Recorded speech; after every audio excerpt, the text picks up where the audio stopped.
The city is an empty gray expanse. A uniformed group marches through the rubble-strewn streets, a 20-person platoon dispatched by the organization. One boy, quiet by nature, walks behind the rest. His eyes suddenly drop to his feet, and what he sees there steals his words away.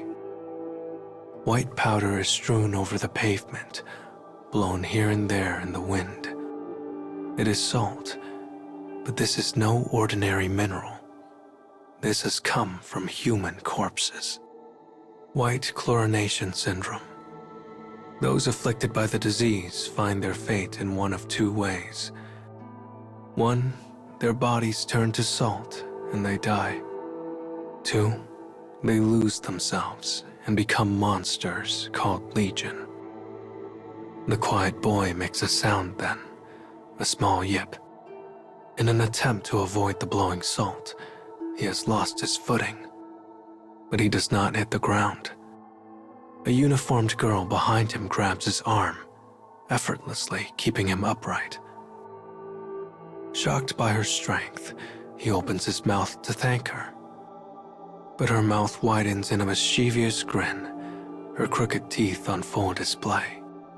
"You tripped on nothing there, man. God damn, you really are the feeble kid." The boy draws a breath to reply, but finds himself too intimidated to speak.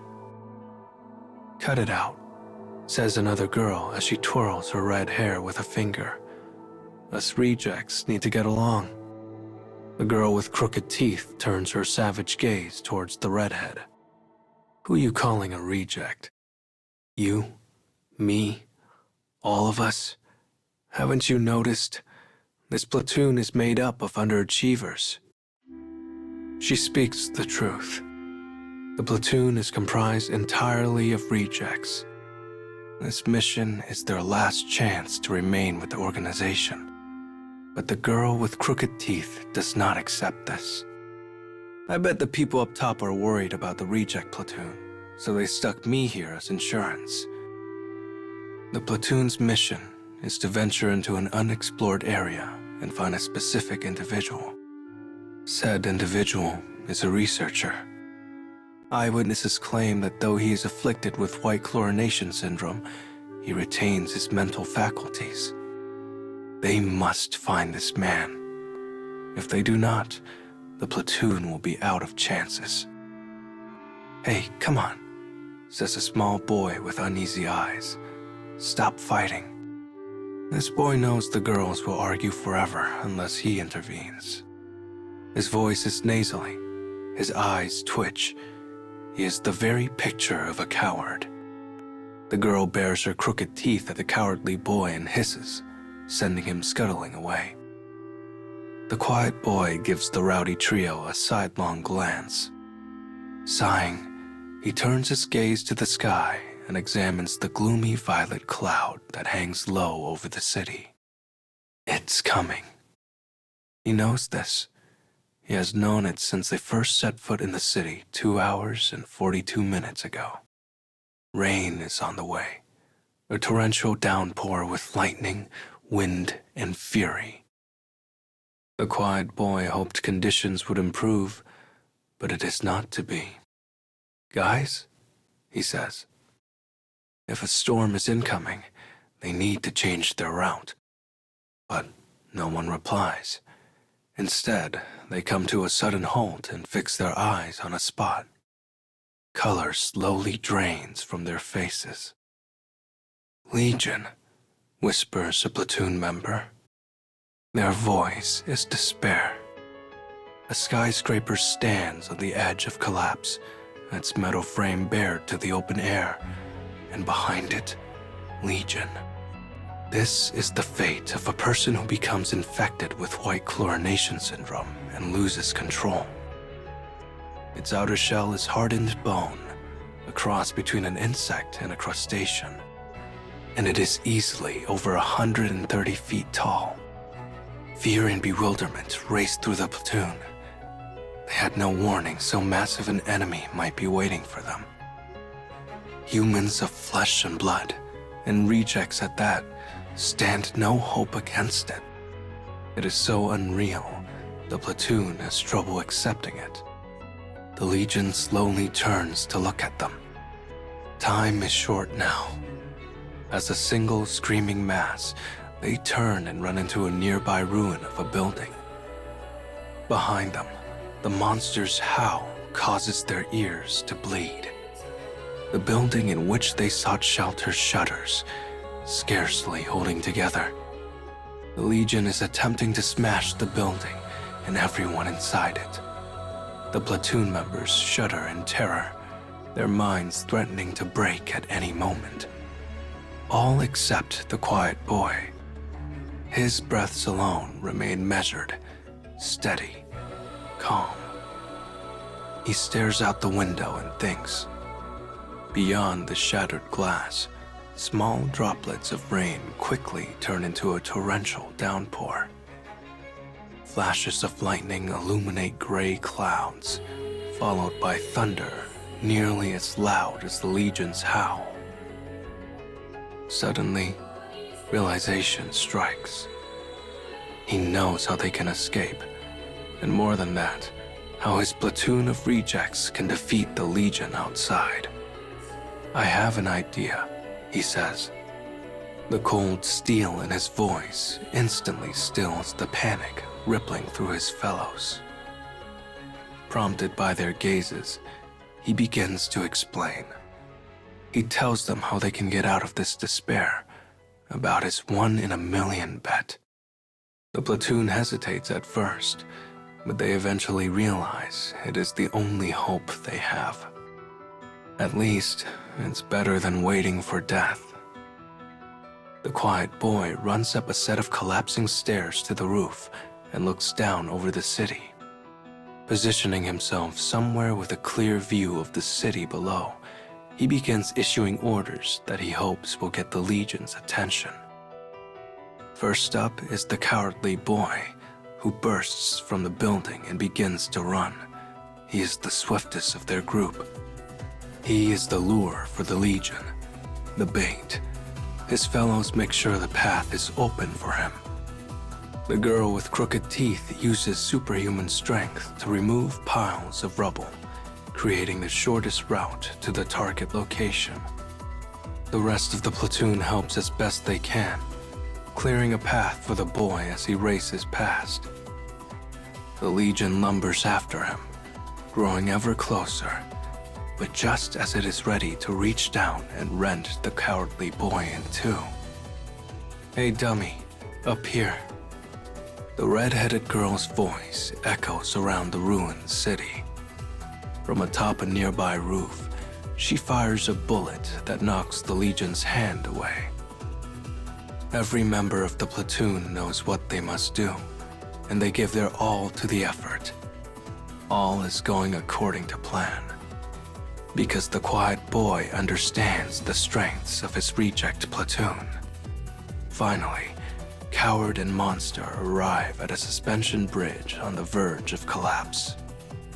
A gaping hole yawns beneath it. Aging wires extend from worn-out towers, barely holding up the bridge deck as it sways in the storm. The bridge groans as the massive creature steps upon it. A flash of lightning streaks across the sky, covering the empty city in blinding white light. The entire platoon looks up as if in prayer. A loud rumble rips apart the sky. Lightning has struck the bridge's supporting tower. Wires twist and snap as the deck begins to give way. The cowardly boy dashes across the undulating surface and leaps to safety. But the Legion is not so coordinated, and it stumbles to the side. As it does, the bridge finally gives way, plunging stone and wire and beast down into the abyss. It wails as it falls, giving voice to madness. Though it is unlikely to be dead, the Legion will not be crawling up anytime soon. The platoon rejoices at the quiet boy's brilliance. He knew lightning always strikes the highest point, so he had them lead the Legion to the bridge in hopes a bolt might strike one of the towers. It was not so much a strategy as a last gasp, yet when he proposed the idea, everyone trusted him completely. There are no casualties. The reject platoon lives on. And in that moment, they all begin to praise their newfound savior.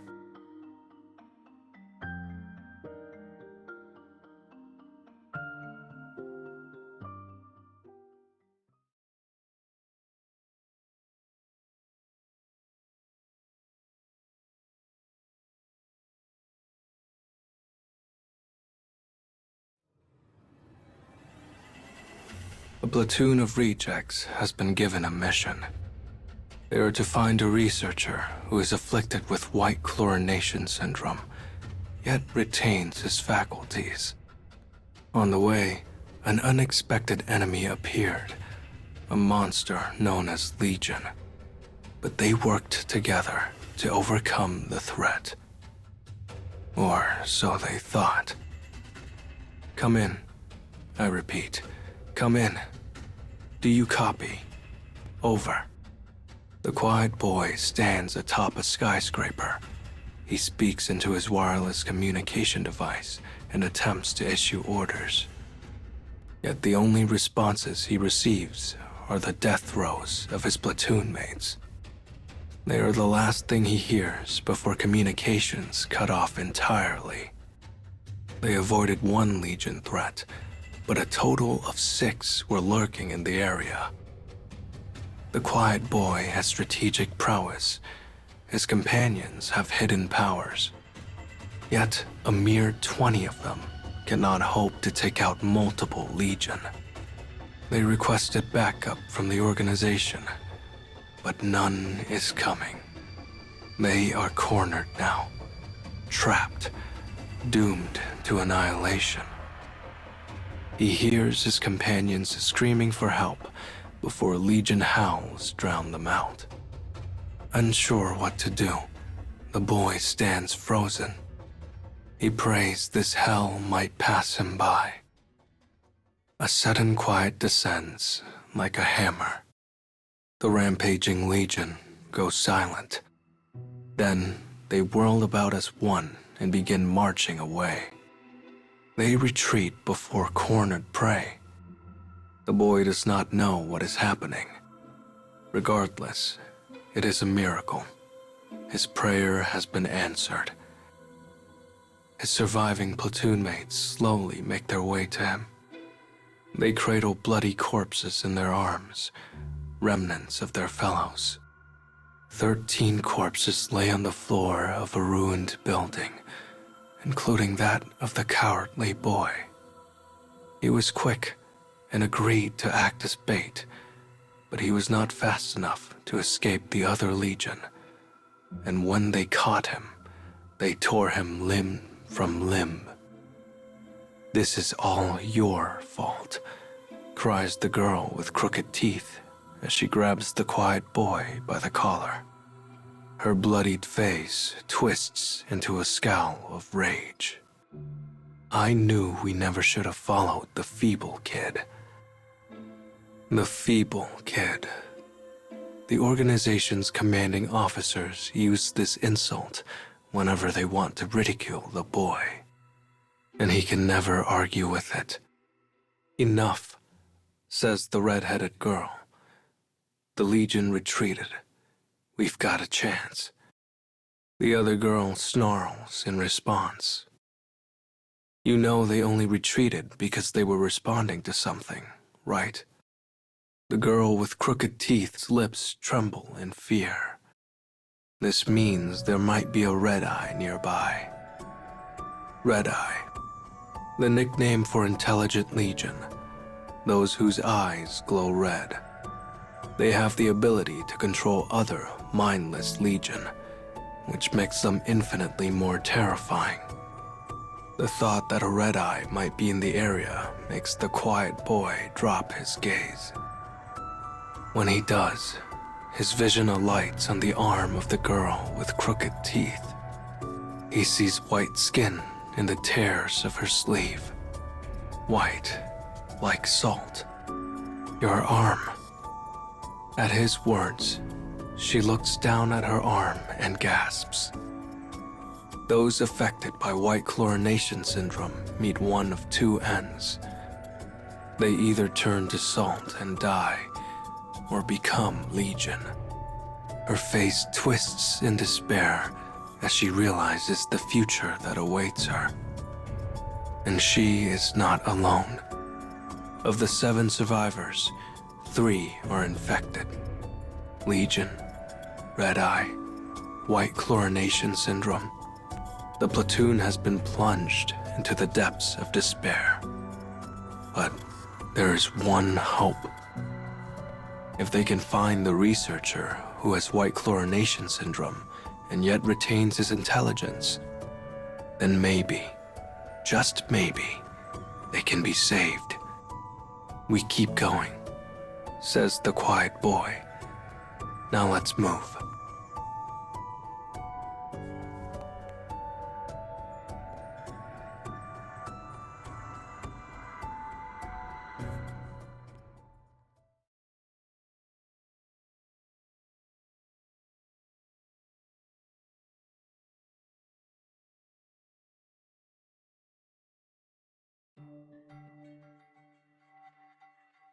A platoon of 20 has become 7 after a battle with the Legion, and 3 of those are infected with white chlorination syndrome.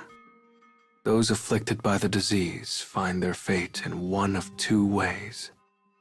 They either turn to salt and die, or become monsters called Legion. Yet the platoon has not surrendered hope. The organization has given them a mission. They are to find a researcher who is afflicted with white chlorination syndrome, yet retains a sense of self. If they can do this, they may learn of a way to best the disease. They believe because they must. Twilight. Boots clack over a cold floor. The smell of chemicals moves through the boy's nose. The platoon slowly picks their way through a research facility. The researcher should be here somewhere. They were lucky not to encounter more Legion on the way here, or the red eye that controls them. But as they venture through the facility, disappointment colors their faces. The corridor is quiet as the dead. Clumps of salt lie scattered at their feet. The girl with crooked teeth walks beside the boy. Though her expression remains haughty, her hands, white with disease, quiver slightly. The red-headed girl speaks to her kindly. It's okay. It's going to be okay. We just have to find the researcher. After wandering the halls of the Silence facility, they find the researcher's name tag. It rests atop a pile of salt in the shape of a human. The boy turns away from his despairing companions and reaches for a sheaf of research documents next to the pile. He flips through the pages and finds accounts of white chlorination syndrome. There is no going back, no cure. Once a person contracts the disease, there is no way to recover. With that, their last thread of hope goes taut and snaps. A researcher who retains his wits despite the disease? It is nonsense, madness.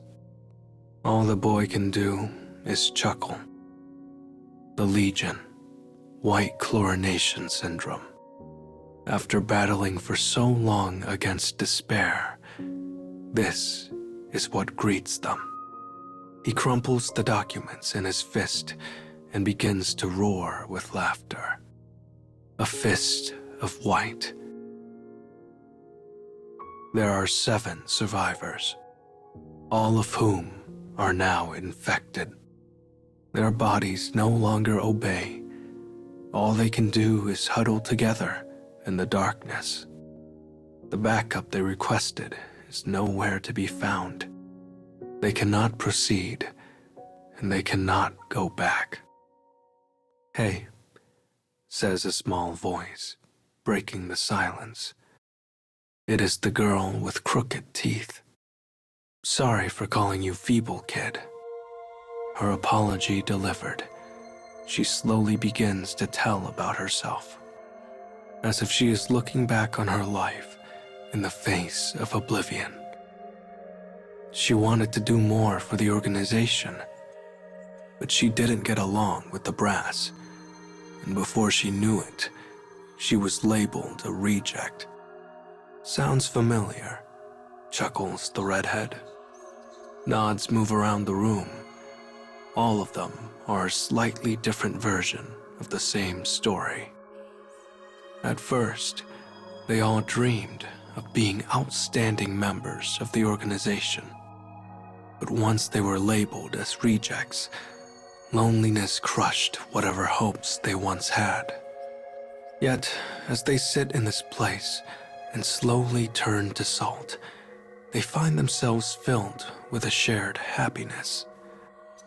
If this is to be their end, at least they are able to share it together. "What about you?" asks the girl with crooked teeth.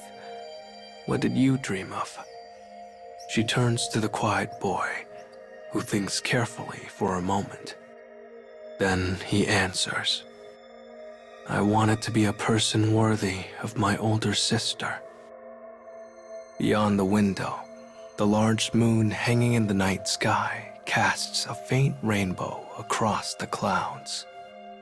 The boy's calcified hand catches the light and shimmers like a crystal.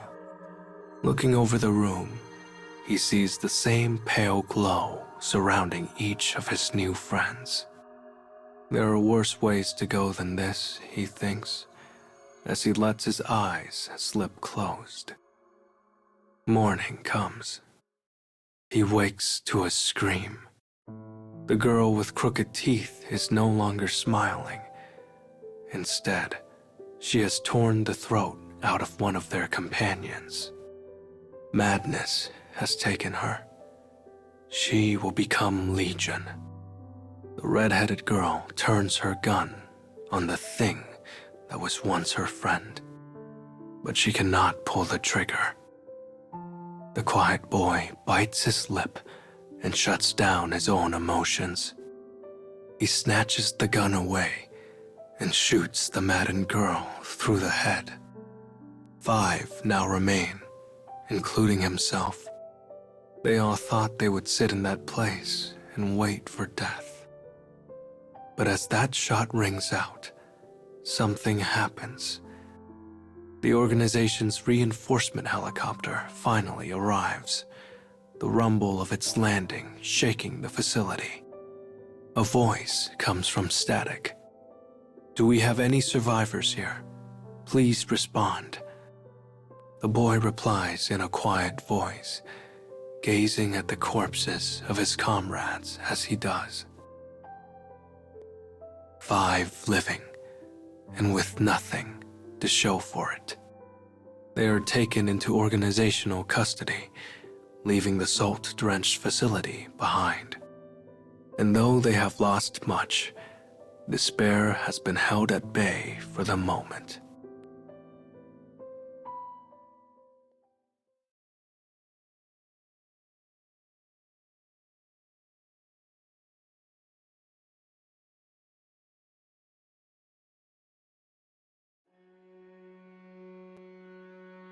They are a small platoon of rejects sent into battle by the organization.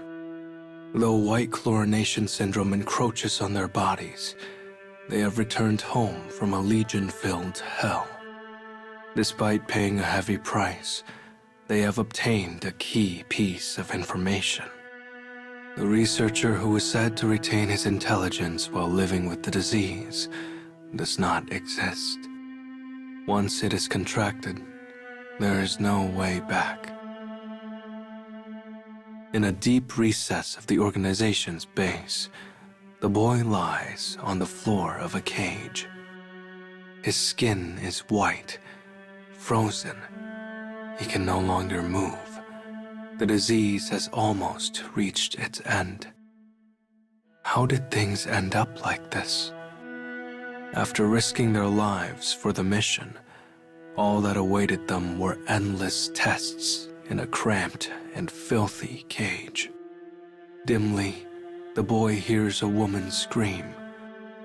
He slowly turns his gaze outward. A four-limbed monster thrashes wildly.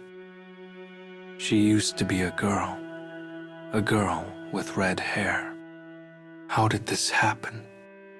He hears more sounds, a door opening, boots on cold tile. The boy's commanding officer and subordinates have entered the room. He stares at the monster as it thrashes. "This experiment is a failure," he murmurs. "Kill it." There is a gunshot, and another, and another. Each time, the monster's screams shake the darkened room. By the time it falls silent, the boy's vision is bathed in red. Words of animosity choke from his whitened throat. "I hate you." Their mission had been a lie. The researcher had been a lie. The mission's true objective was to send the platoon into unexplored areas to see if they would catch white chlorination syndrome, at which point the organization could observe its progress. The red-headed girl had figured it out some time ago. After being taken off to one room or another, she'd gotten a look at some files. The night she told him, a large moon had hung in the sky, just like the one he'd seen above the research facility. She quietly tapped on the ground as she spoke. "We're experiments. That's it. That's all." The boy did not believe her at first, but now he understands. They were just cogs in a great wheel of deception. "I have to thank you," says the commanding officer. He stares down at the boy with cold eyes. He goes on to explain that the appearance of the Legion had been a surprise. They thought the platoon would be wiped out, but when the boys saved them, the mission, the experiment, was able to continue. "Sadly," concludes the officer, "we have fewer samples than initially estimated." The boy does not know how long he has been here. As his body weakens, his hatred grows. It is an angry emotion. Red. "We just wanted to do our best." The officer tilts his head at the words. "What are you talking about, feeble kid? You did do your best. These experiments will serve our better personnel quite well indeed." The smiles of his companions flashed through the boy's mind. They all dreamed of helping the organization, but now those dreams have been scattered to the winds. In that moment, something snaps deep inside the boy. The light in the room turns red. Sirens begin to wail, signaling a Legion attack. Screams echo throughout the base, followed by the wet sound of rotten fruit thrown against a wall. The commander and his men are baffled and afraid. Things are moving far too fast for them to control. Suddenly, the door is torn from its hinges. White aberrations, Legion, tear chunks from fleeing researchers. Meat slips from bone like a glove leaving a hand. Blood, slaughter, death. A feeling settles in the boy's chest as he watches from his cage. It is not fear, nor is it despair. His small, dry laugh slowly grows louder. He guffaws madly as he writhes on the floor, laughing and laughing until he is covered in blood and vomit and bile. The feeling is delight. These people had ridiculed him and his comrades, called them rejects, toyed with their lives, and now the bill has come due. At last, the Legion stands before the boy. Its aberrant hands tear open the cage with ease. But he is not afraid. Instead, he closes his eyes and patiently waits. And waits. And waits. But the end does not come. Instead, the Legion kneel before him and bow their heads, bowing before his bright red eyes. Kill them. Kill the enemies of our gods. Kill them all. Voiceless thoughts fill his head. When he hears this, he finally understands what he has become. Red Eye, a being who exists to control the Legion and end humanity. It is his presence that brought the Legion here. The boy, the Red Eye, slowly gets to his feet. The commanding officer huddles in the corner. He slowly strides over to him. "Please," cries the man. "No." He looks at the boy and the Legion behind him as he begs for his life. The man will do anything to live, including flattering the enemy of all humanity. "I always knew you were special. I knew it. And you could use that power for the organization. You're nothing like those rejects. Nothing." His platoon mates, his friends, were all dead. Yet even now, this man cannot help but trample upon their memories. This would have never happened if you didn't send us into that God-forsaken place. The Legion rips the officer to shreds. The boy grinds chunks of meat beneath his heel as he strides out into the corridor. Legion perch atop unidentifiable corpses, bowing to the boy as he passes. He takes them into his procession with a smile. When they find a living member of the organization, he kills them. It is revenge. Revenge for himself and his companions. Revenge for being named rejects.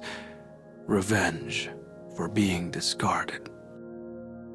At last, silence descends over the base. There is no one left to slight the boy. This place belongs to the Legion now. The boy approaches a bowing Legion and gently runs his hand over its body. His crimson eyes turn to the window. The brilliant moon hangs in the clear night sky, shining over the bloody fortress as though in celebration.